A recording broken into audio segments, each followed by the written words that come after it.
A história de Enel ainda não acabou. Sua história de capa é a mais importante de toda a série porque nos conta que existia vida no espaço, povos morando na Lua, e de lá vieram as 3 raças que possuem asas, os Birkans, Skypians e os Shandians. E lá, inclusive, existia um certo mural muito revelador que lembra bastante o mural de Elbaf. Mas qual o desfecho dessa história? O que acontece com Enel? Ele vai voltar? Sim.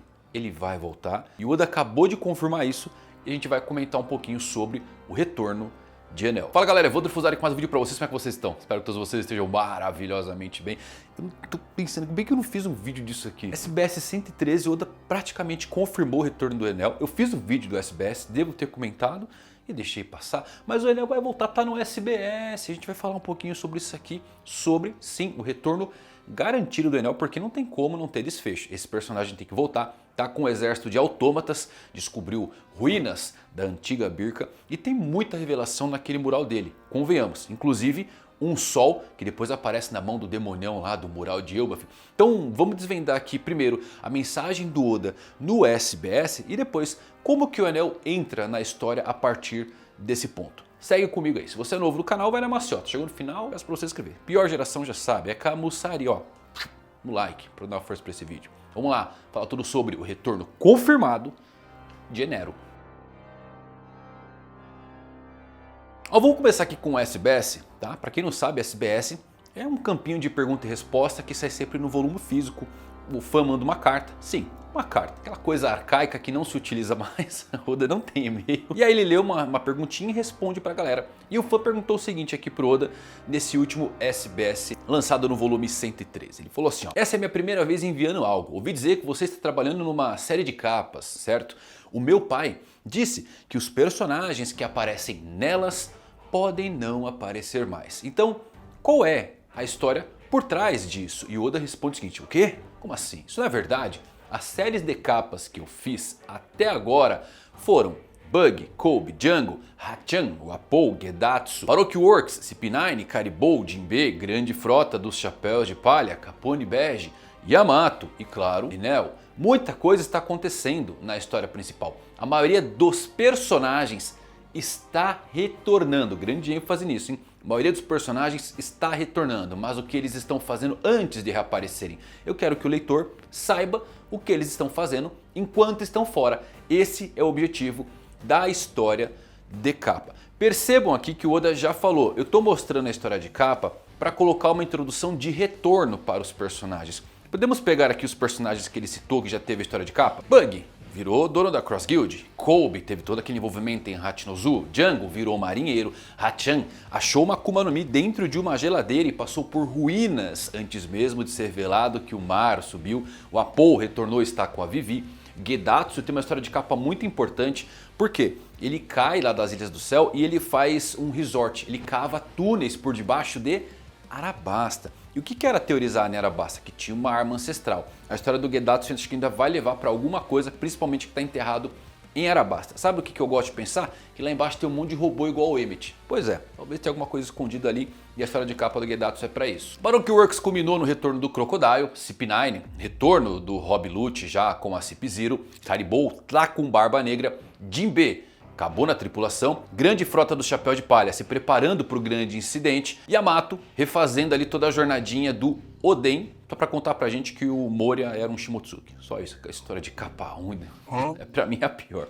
Então percebam que todos esses personagens já retornaram, eles acabaram já retornando para a história por conta da introdução. Falta o Enel. E essa coisa de muita coisa está acontecendo, eu tenho que mostrar o que os personagens estão fazendo de reaparecer, é uma confirmação que sim, o Enel ele vai voltar. A história de capa dele foi só um meio de como ele retorna, por que ele retorna e aonde as coisas se conectam. Lembrando que eu fiz um vídeo dessa história de capa, tá explicando alguns pontos, vale muito a pena. Se você vê só o anime, tem que ver porque ela é muito importante. Se conecta com tantas coisas. Só para vocês terem ideia, os autômatas, os robozinhos que o Enel encontra lá, você vai lá na ilha do Vegapunk, tinha um grande amigo dele que tinha uns autômatas desse lá. Então, muito possivelmente, a ideia do Vegapunk começar a fazer engenharia reversa foi de estudar esses robozinhos da Lua, toda a conexão com os povos da Lua. A gente teoriza muito sobre os deuses astronautas. Então, essa sessão recente do SBS, o Oda ele mencionou personagens que retornarão, que já retornaram e que vão ter um impacto significativo na história. Mencionou vários, que sim, já tiveram. Mas de todos esses, o que mais importa é o Enel. Desde a sua partida da Lua, a sua tomada de poder lá, só podemos imaginar o nível de poder que ele veio alcançar. E muitas pessoas acreditam, isso inclui eu, tá, que o Enel ele possui um nível de poder mais alto a partir desse momento, porque ele já utilizava um haki de observação de outro nível, o Mantra, e desconhecia o haki do armamento ou mesmo o do Conquistador. Junto que tinha todo aquele mistério dos piratas espaciais. Como assim piratas espaciais? Da onde eles saíram? Por que tem pirata no espaço? Então tem muita coisa pra gente tirar de respostas sobre o retorno do Enel. A questão importante é como ele retorna para a história, por qual caminho, aonde ele entra. A gente está no jogo final. Bom, vamos lá. Atualmente conhecemos 4 raças ligadas aos céus: Skypians, Shandias e Birkans, que aparecem no mural. A quarta são os Lunarianos. E cada um desses lugares apresenta mistérios ligados diretamente ao final da série, mas talvez a mais longa dessa lista é não termos qualquer menção sobre Birka, né? Mesmo a terra dos Lunarianos, que a gente pode não saber o nome, mas já sabemos que ficava acima da Red Line, que era a morada dos deuses. Mas e Birka?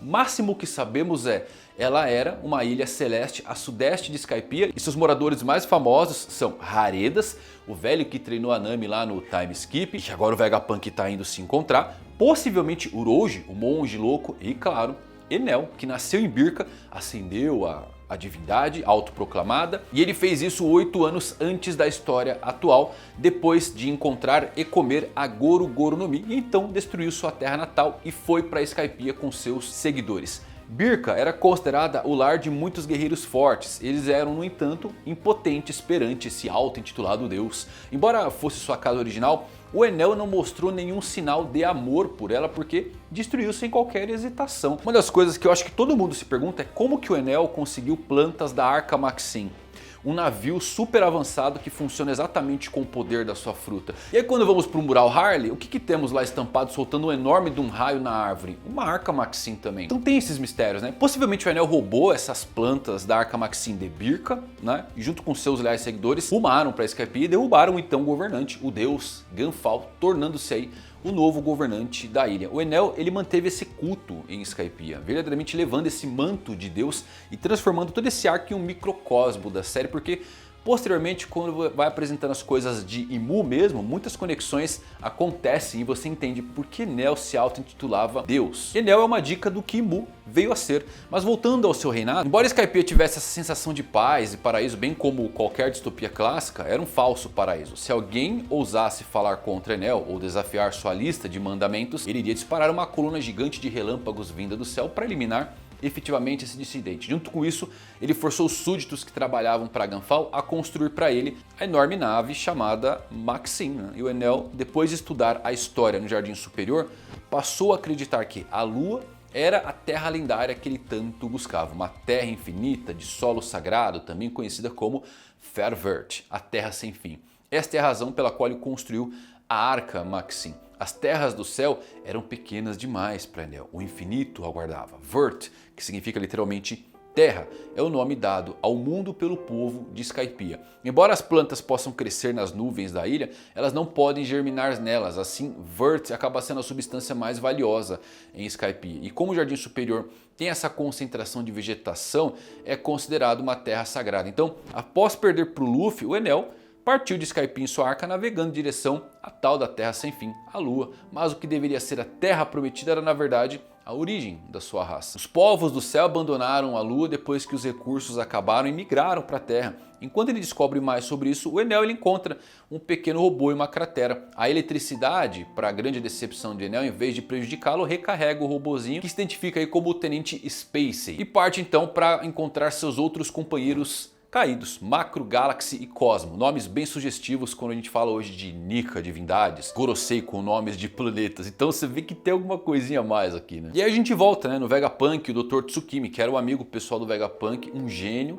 que criou esses 4 autômatos copiados dos mesmos autômatos que estavam na Lua. Então tem muita conexão interessante acontecendo entre a Terra, Vegapunk, engenharia do século perdido. O que eu acho que vale a pena a gente dar uma olhadinha é por que o Enel voltaria para a Terra? E a resposta está nas pinturas, os painéis que ele percebe onde os Xandes, Skypias e Birkans originais, seus ancestrais, vieram da Lua e são os responsáveis por criar aqueles autômatos. Porque o mote principal desse painel pode ser que o Enel venha para a Terra tentar resgatar o Sol, a fonte de energia original que estava lá em Birka, na cidade subterrânea da Lua. Vale destacar também que o Enel na luta contra o Luffy ele fica um pouco curioso sobre o mar que existia abaixo dele e que existia um rei. E aquilo falou, opa, tem um rei, mas eu sou um deus, eu quero ser o deus de tudo. Então tem 2 motes principais aqui. Primeiro, ele voltar por conta da migração do seu povo, o roubo do Sol que ele pode considerar como sendo dele, e eu acho que isso é bem possível. E segundo também, voltando para tentar ser o próximo rei, o rei do mar ali,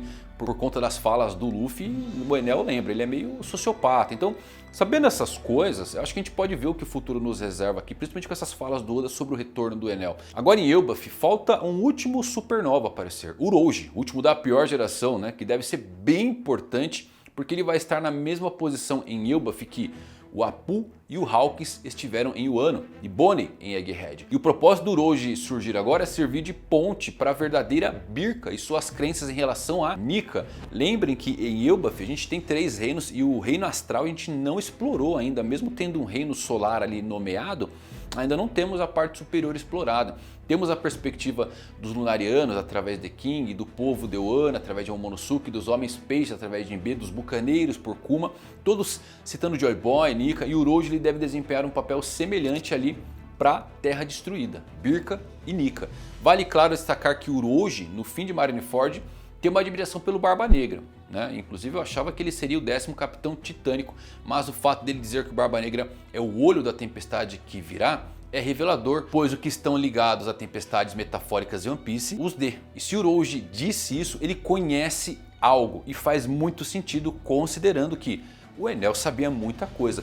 Ali em Skypiea, conversando com a Robin, ele parecia ter conhecimento muito antigo, a Arca Maxim mesmo. Então Urouge sabe de coisas, Enel sabe de coisas. Cara, o Haredas tem os nós de vento, que basicamente é algo que o Joy Boy deu pro Emmett. Outra coisa, né, nas histórias de capa, mais uma vez do Haredas, aparece ele segurando ali um balãozinho que dentro tem uma chama que é exatamente igual a Mother Flame. E o Haredas diz que, quando está explicando para Nami os poderes ali das tempestades, o controle do fogo e tudo mais, aquilo pode destruir o mundo. Então ele está flertando já com a arma ancestral. Interessante pra caramba, né? Então o sentido total para o retorno de Enel atualmente é especialmente porque Birka ou suas ruínas podem estar acima de Elbaf. É dito que fica no extremo sudeste de Skypiea. E temos outra entrada mencionada por Gunfall que eu acredito ser em Elbaf, né? Pelos galhos ali da sua árvore titânica. Mais ainda, Birka existe no mundo real. Era uma cidade nórdica, mais especificamente na Suécia. E quem é da Suécia na tripulação do Luffy? A Nami. A única a ser convidada pelo Enel para embarcar na Arca Maxim e que foi treinada pelo Haredas, um Birkan. Dado que Elbaf provavelmente se concentra nos deuses míticos do mundo de One Piece, faz sentido para a ilha com tema de Deus ter uma entrada para uma parte do mundo que também tem temas de Deus e do céu. E Enel tem seus ataques baseados em deuses mitológicos do relâmpago. Por exemplo, é o Thor. Skypiea e a Ilha dos Homens Peixes são escritas com paralelos narrativos de várias maneiras, tá? E um exemplo flagrante é que Skypiea está 10 mil metros acima do nível do mar. A Ilha dos Homens Peixes 10 mil metros abaixo. E esse paralelo para qual Oda deliberadamente chama a nossa atenção aqui em mais de uma ocasião é para trazer outros paralelos, como Noé e o sino dourado, sendo símbolos de promessas antigas que esperam para serem cumpridas. E a mais oculta de todas, Vert, né? Porque eu gosto de falar para vocês, olhem a estátua da divindade lá dourada nos céus, é o Jinbe inteiro. Aquilo para mim é um homem-peixe.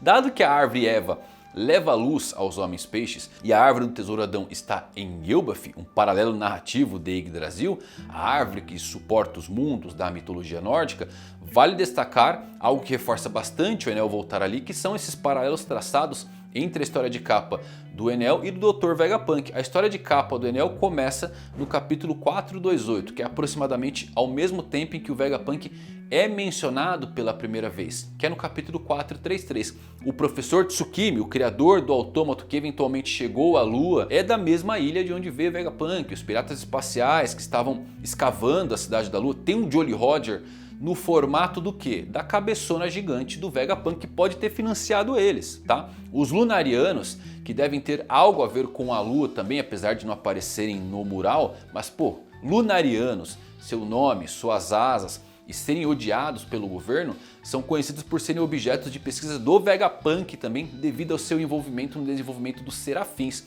Se esses piratas espaciais estivessem fazendo aquela escavação em nome do Vegapunk, as informações ali contidas podem ser incluídas em qualquer verdade que ele pretenda revelar ao mundo, ainda mais agora porque, lembrem, tem Vegapunk em Elbaf, tem Vegapunk com Haredas de Birka. Então eu creio que a história de capa do Enel está finalmente perto de se tornar relevante. Não acho que seja coincidência o Oda soltar esse SBS nesse momento, autômatos aparecendo na ilha do Vegapunk e também na Lua, e o mural mostrando basicamente um sol que mais tarde aparece no mural também de Elbaf. Tudo que Enel descobriu na Lua vai ser relevante para a revelação do século perdido, para a gente entender o que de fato aconteceu no segundo mundo e possivelmente na transição entre o primeiro mundo e o segundo, porque eu acredito que o primeiro mundo também era muito avançado tecnologicamente, mas a gente tem um gap muito grande e as informações disso estão contidas na Lua, porque lembrem-se, o período ali, a era do Círculo do Mar, data de antes do século perdido, mais ou menos 1542 anos atrás. O ano zero de One Piece, que pode marcar a chegada dos povos da Lua, a migração deles. Na linha temporal a gente tem a informação de que Shandorá tinha prosperado e alcançado o seu ápice há 1100 anos. Então tudo está conectado e o povo do céu pode ter chegado após a destruição, os resquícios do fim do primeiro mundo, e levado aos acontecimentos do século perdido. Principalmente porque, lembrem as danças do lobo, do Luffy lá em Skypiea, Joy Boy dançando da mesma forma, os tambores da libertação ecoando. Sim, quando ele dança ali, o Luffy dança, são as batidas do tambor da libertação. As onomatopeias são exatamente as mesmas. Então Joy Boy esteve nas Ilhas do Céu, ele tem uma proximidade com esse povo e pode ter sido o que deu uma virada de chave para ele aprender mais sobre Nika e sua busca pela liberdade. Considerando as recentes revelações em torno da fruta do Luffy, que fizeram o solo com que Enel tivesse um peso maior narrativamente, um humano que pensava que era um deus lutou contra um deus que pensava que era humano, também sabemos que mesmo que o Luffy não queira ser um deus e não queira ter vantagem na corrida pelo título de Rei dos Piratas, ele vai ter que aceitar isso em algum momento, o que provavelmente levará ele a uma revelação onde Enel percebe que ele não é um deus, juntamente com outro painel semelhante de Luffy descobrindo que, bom, ele por fim é o que todos esperam o retorno. Então é isso, o retorno do Enel está garantido, está confirmado e não tem como não ser em Elbaf. Tem que ser lá no topo da ilha, a gente tem que explorar. Olha só, um monte de coisa já aconteceu, a história do Loki, do Harold, a história do Rocks, God Valley. O topo da árvore ainda não foi explorado. Tem muita coisa para acontecer, para ser revelado. E eu acho que é quando entra o Urouge em ação. Tem que ser nesse momento também porque casa muito bem. Birka deve estar bem ali em cima, completamente destruída, em ruínas e com informações valiosas. Um poneglyph inclusive que a Robin vai ler pra gente. Quer dizer, a Robin não lê nada, né? Pô, a Robin é sacana, né? Ela não lê um poneglyphzinho pra gente, ela lê e fica guardando pra ela. É isso, meus amigos. Tem alguma teoria de como o Enel chega? Vai chegar aí mesmo? Ou não? Coloca aí sua teoria, comenta aí nos comentários. Se gostou desse vídeo, deixa um like. Até a próxima, valeu por assistirem. Fui.